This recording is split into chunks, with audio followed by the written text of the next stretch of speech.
Sodor. Thomas the Tank Engine's blue paint sparkled in the sunshine as he puffed happily along his branch line with Annie and Clarabelle. He was feeling very pleased with himself.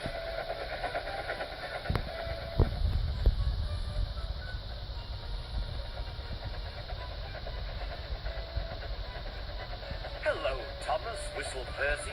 "You look splendid." "Yes, indeed," boasted Thomas. "Blue is the only proper color for an engine." "Oh, I don't know. I like my brown paint," said Toby. "I've always been green. I wouldn't want to be any other color either," added Percy. Well, anyway, huffed Thomas, "blue is the only color for a really useful engine. Everyone knows that." Percy said no more. He just grinned at Toby. Later, Thomas was resting when Percy arrived. A large hopper was loading his freight cars full of coal. Thomas was still being cheeky.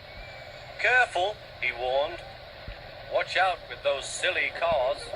Go on, muttered the cars. "And by the way," went on Thomas, "those buffers don't look very safe to me." The last load poured down. "Help! Help!" cried Thomas. "Get me out!" Percy was worried. He couldn't help laughing. Thomas's smart blue paint was covered in coal dust from smoke box to bunker. "Ha ha!" chuckled Percy. "You don't look really useful now, Thomas. You look really disgraceful." "I'm not disgraceful," choked Thomas. "You did that on purpose. Get me out."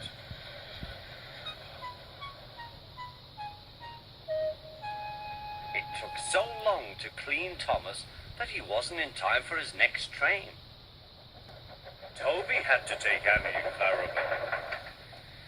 "Poor Thomas," whispered Annie to Clarabelle. They were most upset.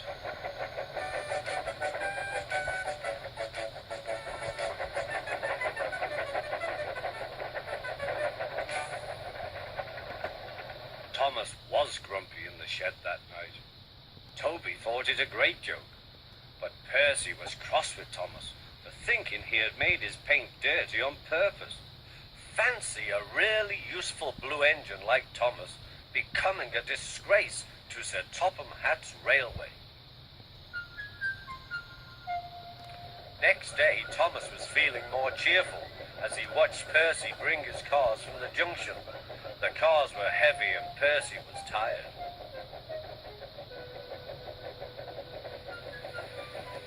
"Have a drink," said his driver, "then you'll feel better."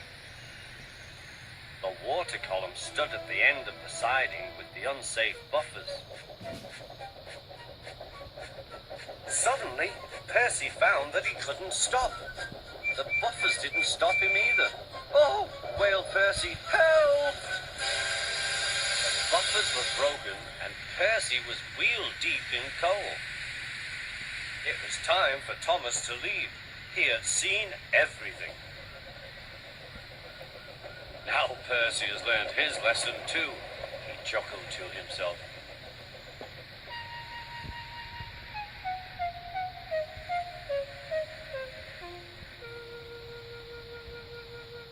That night, the two engines made up their quarrel. "I didn't cause your accident on purpose, Thomas," whispered Percy.